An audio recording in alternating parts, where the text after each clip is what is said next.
No, if you live together before marriage, you actually increase the likelihood of your divorce. If you want to marry him, don't play house with him. Suicidal thoughts because she was forced into an abortion she did not want. I am the most undercover pro-life leader nobody has ever met. Hello, everyone, and welcome back to another episode of the Ever Living Podcast.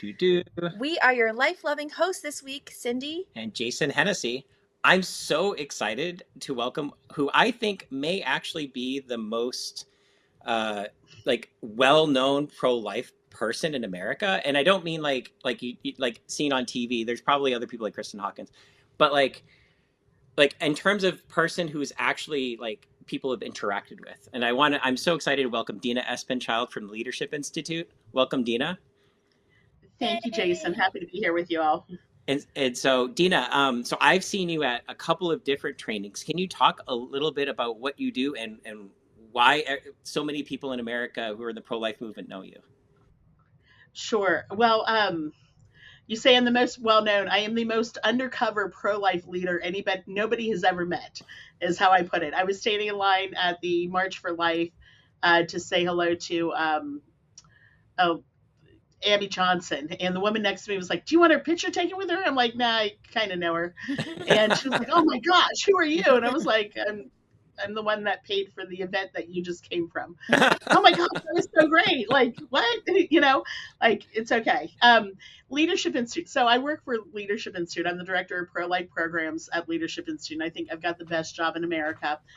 Leadership Institute's a 501c nonpartisan nonprofit. We've been working for 47 years to get conservatives into the public policy, into positions in government, into politics, and into the media. And a couple of years ago, actually the day before the Dobbs decision, I left doing straight political programming. So teaching people how to knock on doors and how to run for office and how to fundraise. And I started a program inside a Leadership Institute that serves the needs of the pro-life community. And so I get to go around to all these national pro-life leaders and just say, "What do you want to do?" And then they lay out their big dream and I go, "Okay, I've got a budget for that." And then they get to have, there's going to be a men's conference next year, and there's a Sidewalk Advocates Conference coming up in Colorado in August, and fundraising trainings. And then There Were None is coming to Leadership Institute to get trained on how to tell better stories. And I'm just really excited to be able to serve all of these pro-life leaders and these amazing pro-life activists, people who have come out of the abortion industry or who grew up like I did, just being generally pro-life and are now serving the cause. I get to serve them and help them figure out how to do the things they need to do so that they can do the things they want to do. So that's what I do. Awesome. So does that bring you to every state in America? It does. Every state in America is my territory. I've already been to Alaska this year. The family council group up there wanted to do a training the day before the March for Life. And so I came up, and then they also brought up Teresa Bukovianek from the Progressive Anti-Abortion Uprising. And Randall Terry tagged along because he and Teresa are married. And we gave quite the fun presentation. I talked about how to make friends and influence people and be nice and convince people that pro-lifers are nice. And Teresa talked about how to get in their faces and disrupt the system. So, at the end, they were like, "So which is better?" We're like, "Both. It all depends on the time and the place and who you are and the piece of the mosaic you're called to do. As long as you do your piece, you're doing the right thing." So it'd be boring if God made us all the same, huh? Exactly. Yes. And one way to convert somebody to being pro-life doesn't work for everybody. So it takes all different types. Yeah. Wow, I wish I could have been there. You and Teresa are just like, you're both powerhouses and very passionate, and that was quite a thing. I am honored to be considered in her sphere of influence. So in her sphere of level of power. So thank you. I think do what I do. I don't know. Yeah, I think it's like different ways of being a pro-life advocate, but also coming from the same heart of love, care, protection, and just protecting life and preserving people's lives. And Absolutely. I used to say everybody needed to be their piece of the puzzle, but then I realized that eventually when you put the puzzle together, you break it up.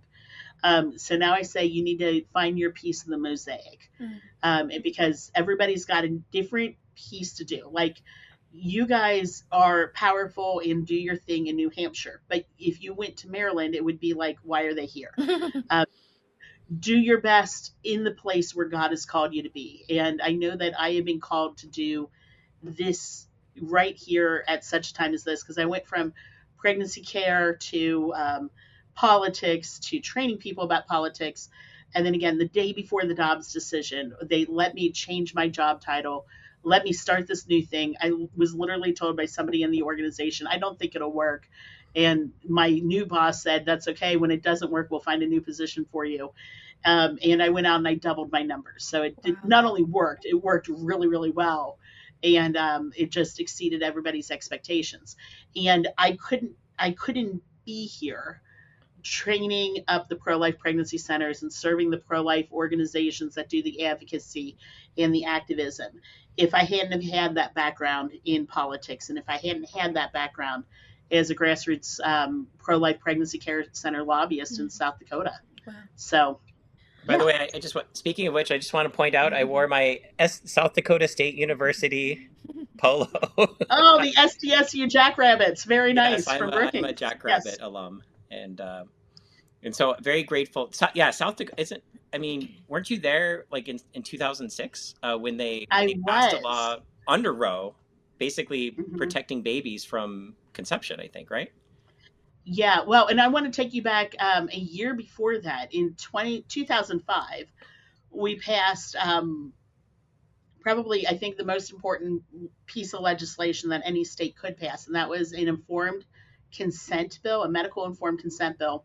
And our law required that the abortionist, and at that time our wait period was 24 hours, so they already had to get medical informed consent 24 hours in advance. But the problem was they were doing it via a recording on a telephone. In the recording, when you played it, they played it during legislative testimony, and it was something like, if you want to know the outcomes and the dangers and the risks of abortion, you can find those in South Dakota law 2.764, which is in volume 7 of the canon code 26B on page 37. That's what my voicemail is. Yeah, and then it was like voicemails for like that for Cindy all the time. Yeah, and then it was like, here's your code 1234. When you come to the clinic, give us the number 1234, and we will know that you have received your medical informed consent. So there was never the people inside the abortion clinic facility never sat down with the women to say, here's, like, when you go in for a major surgery. My sister went in because my nephew was getting his appendix out. They had a 30-minute consultation on what was coming out, what were the risks, how to identify infection, what to do with the child after surgery, how to prep him before surgery, right? And then they had to sign all the forms saying that they received this information. At the abortion facility in South Dakota, you just walked in and signed the form saying you had received the information as long as you told them 1234 was my code. They never sat down and said, do you have any questions? Or, here's did you do this to prepare for surgery? And here's the signs of infection. Here's what to do if infection sets in. They never did any of that. They just assumed you knew or didn't have any questions if you didn't ask. And so you get these, there was this one girl, I'm sorry, I'm like jumping all around here because it just, this one girl, her dad called in the appointment for her. So he had the number. And he's the one that signed the consent forms. And she went into the back thinking she was getting a doctor's appointment. And instead they gave her an abortion. And we know because we met her in 2006. My friend Kathy Clapper met her while Kathy was checking out at a Walmart, and the girl started crying, and then she poured her story out to Kathy. And we got her the help that she needed because she was really depressed, even to the point of suicidal thoughts, because she was forced into an abortion she did not want by her dad, who signed the medical consent forms without her knowing what she was going into. I mean, this is medical malpractice, right? It's insane. Now, that was back in 2006. So we passed this law in 2005 saying that you have to sit down face-to-face with the doctor. And the first thing the doctor had to tell, because we wrote the script, was that the life of an individual, unique, living human being begins at conception, and the abortion will end this life. And then it went on to explain the side effects of abortion, the fact that abortion causes mental illness, that it causes chemical dependency, that it even causes suicidal ideation, and that if you have suicidal thoughts, get help. I don't know if that was part of our law, but that was, that's something you should say when you talk about suicide ideation as a side effect. And then all the other side effects. And Planned Parenthood sued in 2007. There was en banc, the Eighth Circuit Court said, no, this is not a free speech issue. Doctors, you have to say this. You have to give this information to your patients. And Planned Parenthood and the abortionists never pushed it farther, because they understood that our bill knocked out the legs of Roe and Doe. And so it would have gone up to higher and higher levels had they pushed for it. So that was what I lobbied for in 2005. And I love that bill. And I love talking about that bill, because I think that was even more important than the one we did in 2006, which was a total stoppage of abortion in South Dakota to protect women from the dangers of abortion, to protect babies from death from abortion. And we actually got that one signed by the governor. So not only did the House and Senate pass it, the governor at that time was Mike Rounds. He signed it. And then, unfortunately, Planned Parenthood came in and started collecting signatures, and they sent it to a vote of the people. I left my job at the pregnancy care, and at the National Absence Clearinghouse, where I worked for the National Absence Clearinghouse, which was a sister ministry. So I lobbied for them. I worked over here day to day. I left both jobs, went to work on the campaign. We lost the campaign, went back to work and said, I can't do this so much anymore. I want to work on political campaigns, because we need to win these political campaigns so we can change the laws, so we can, fix this and stop abortion. And that's how I got into politics. So there you go. Wow. Jason. Wow. That's a lot. I mean, sorry. I'm just thinking about the informed consent, and like, when you look at an aspirin bottle, like, it's got the warnings, right? Anything. And then especially if you get a procedure that could end up, not just like you mentioned, the mental health issues, there's also like the Ethics and Public Policy Center paper showed like a 10-12% chance of getting sent to the ER. I mean, this is dangerous stuff. And what about absolutely the abortion pills by mail? Like, what kind of consent is collected there? I don't know. There's none right now, right? Because they're giving out the abortion pills by mail to men, who then sneak them into the drinks of their girlfriends and their wives, and then these girlfriends and wives all of a sudden start cramping and bleeding, and they're going to the ER, and they're finding out that they're miscarrying. And only in a few select cases where the woman knew he was pressuring me did they ever test the placenta and the baby to find out, was this a forced abortion, a coerced abortion, a poisoning. And so who knows how many times it's been happening. So for our listeners out there, Heartbeat just posted a tracker map. We'll get you the link in the show notes, but it's but they're calling it abortion pill poisonings, which I think is a good term. We had a bill this year in New Hampshire to address it, but unfortunately, it did not fly. But this is a growing trend, and I know in Massachusetts, our one state south, just a little while ago, a guy who allegedly did that, the poisoning charge was dropped because sometimes laws don't actually line up with what most people think should be very illegal. So Dena, have you found in the past 3 years, what has changed? Like, has the training, has it felt different? Has the atmosphere felt different? Has the movement gained momentum? What have you noticed since 2023? Well, my training's obviously changed, because I changed from not talking about any special interest to talking about pro-life. Almost all of my trainings have a pro-life bent to them. So, and I can't say it's hard for me to say how the movement has changed, how the community has changed from before Dobbs to after Dobbs, because I wasn't really involved before Dobbs. I was pro-life, but I wasn't involved in the day-to-day operations. I showed up at the March for Life, and that was about it. I had gone full politics. I was working on elections, and I didn't do anything. I didn't go to the pro-life programs and all that stuff. I know it's changed quite a bit since the early 2000s when Heartbeat only had a couple hundred people added, and CareNet only had a couple hundred people added. It's grown tremendously, and I'm so proud of all of the pro-life organizations that are out there, especially the pregnancy care centers. When I worked at the Alpha Center in the National Abstinence Clearinghouse in Sioux Falls, there was a small pregnancy care center in Chamberlain and another one out in Rapid City or in the Black Hills. And that was it. And now they're in all the major cities. Major cities for South Dakota are like 10,000 or more people. And that's amazing when you think how many more centers are out there serving the women. And I'm in awe of how many people have gotten organized to say, we're going to be here to support you no matter what, and to help you no matter what. And then hearing the stories come out of the pregnancy care centers. As far as the outlook, obviously the abortion forces keep putting these amendments on the ballots.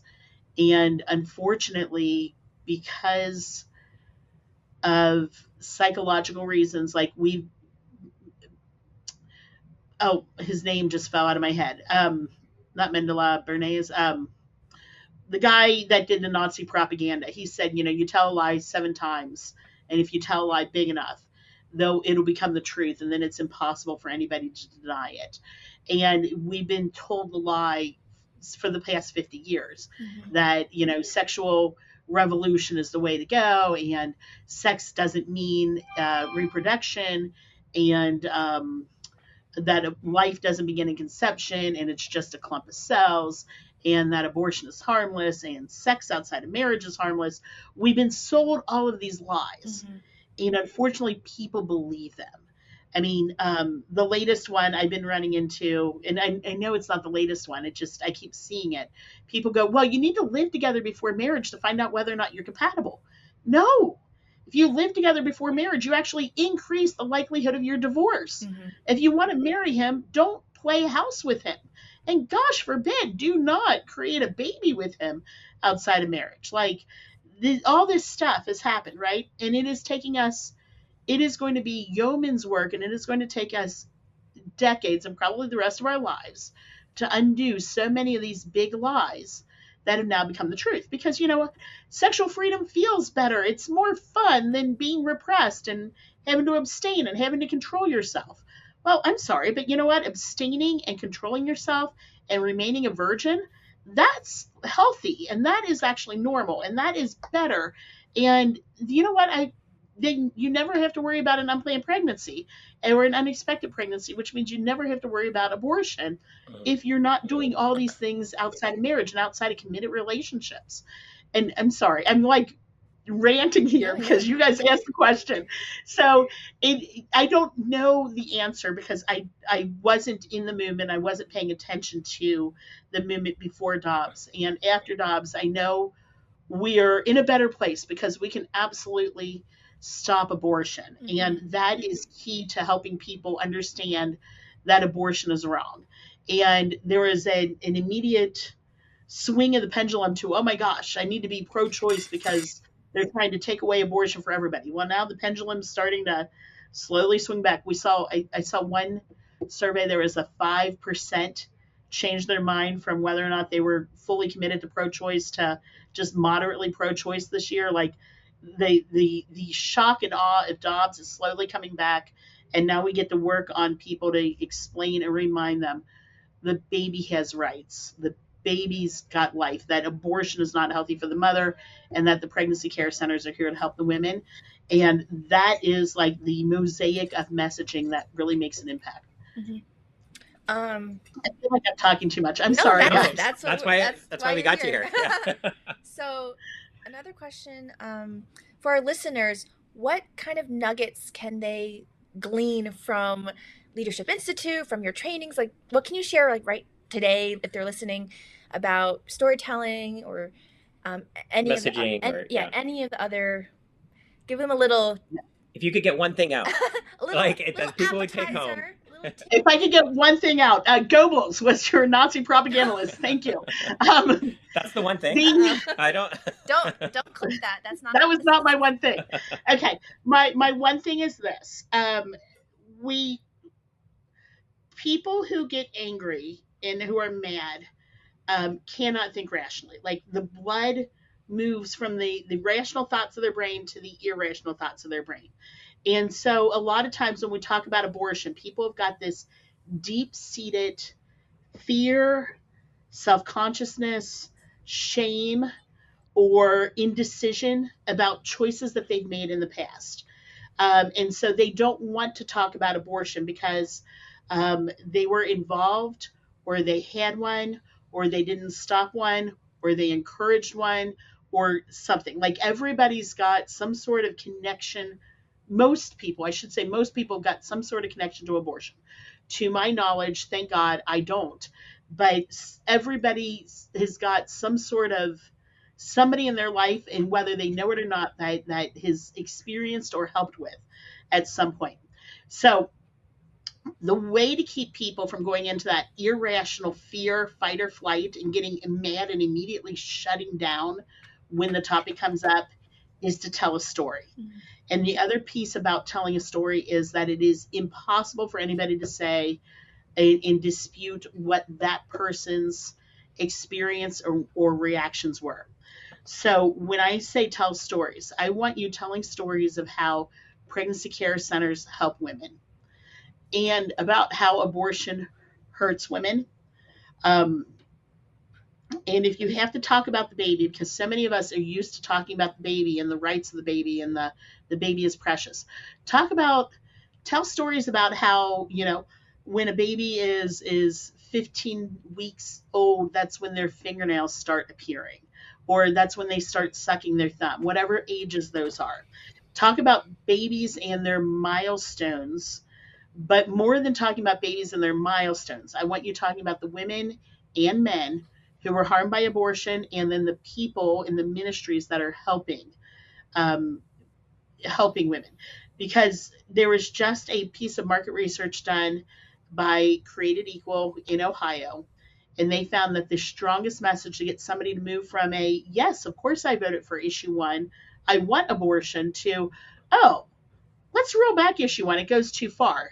The strongest messaging to get somebody to move into that position and move towards a yes voter on a pro-life amendment that would roll back issue 1 is the stories of how the pro-life centers help women. And we don't tell those stories often enough.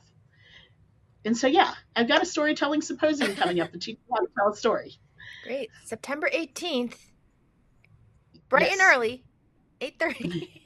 It is. This is Storytelling Symposium grew from a project that Melissa from Abortion Survivors Network, and Monica from Secular Pro-Life, and I all got together 2 years ago. We were like, we need people telling better stories, and we need people preparing their friends or their colleagues or the women that are inside of their ministry walls, preparing them better for what happens if their story goes viral. And we called it the Storytelling Symposium. We do it in January, generally online. And then we have a one-day piece, generally around the time of the March for Life, that is with Dr. Heidi Petak, where she goes through, explains how to create your story. And then we give the attendees time to actually write their stories and figure out how they want to do it, to redraft their story. And then they get to present their stories and get live feedback. And then maybe they get to present it, if there's enough time, present it again and see if we've made some changes and some edits to make it that much stronger. I just did a 1-hour version of this at the National Right to Life convention. It was hugely popular. I'm looking forward to doing it again as many times as I possibly can. But the idea is that if we can get everybody telling better stories when they're in the media, when they're on stage, when they're just talking to their friends, first of all, it calms the amygdala so they don't go into fight or flight. And then they're going, oh, okay, if that happened to one person, maybe it could happen to more people. So, for example, if you shared the story of how a woman after abortion felt like she could never truly connect with her kids, and so she had a lot of issues within her family because she wasn't able to bond with her kids properly, and she figured out later that that was because she was forced into this abortion. She didn't want to lose another child. So every time she did have a child, she held herself back from truly loving that child completely. How many times might that story be heard by somebody whose mother was cold and standoffish and go, oh my gosh, my mother had an abortion. I wonder if that's why. Or, some woman that's saying, or some man that's saying, I just have never felt like my kids are my kids and I don't know why. And then maybe it's the piece that clicks into place to go, maybe it was that first abortion you had when you were 15 or 17, and get those, open up those times for healing, basically. Yeah. Yeah. And I can see how if like the abortion pro-abortion side is promoting lies for generations, and then how they wouldn't want any of those stories to get out because Mm-hmm.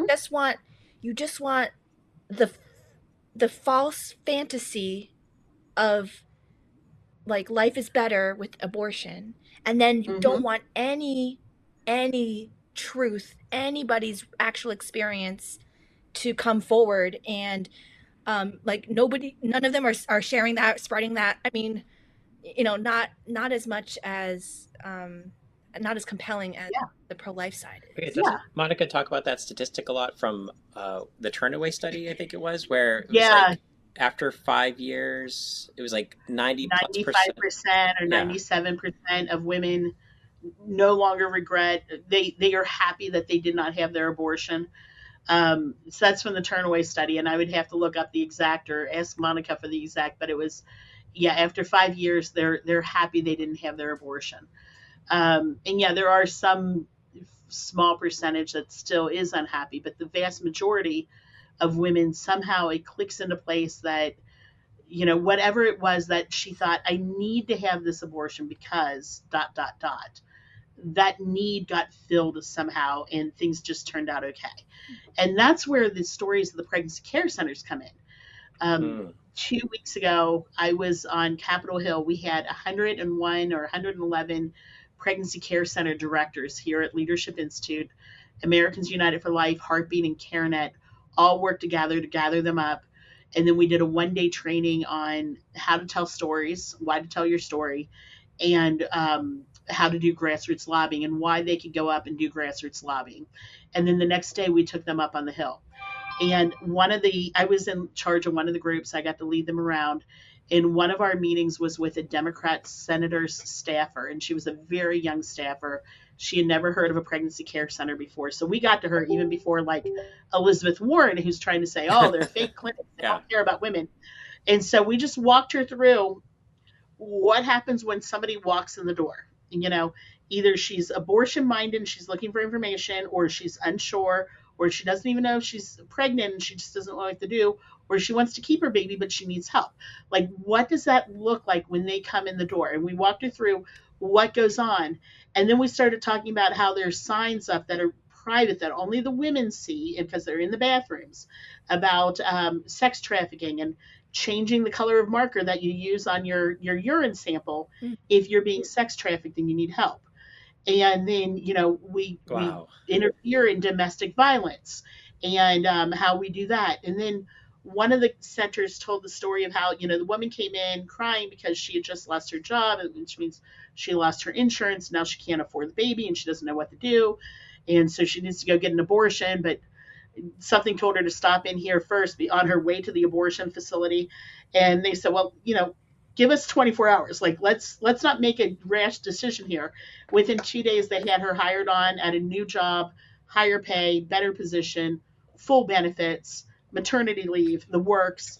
And then another one talked about how one of their clients got hit by a car while she was pregnant, and she ended up totaling her car and got a $40 fine because her 4-year-old daughter was not in a proper car seat. She was in a car seat, but it was too small because the family couldn't afford the proper car seat. So they did a fundraiser. They got her a brand new Honda Odyssey. They got Wow. her 2 new car seats, and they helped her pay for the ticket. And the woman in the room was just like, a new car?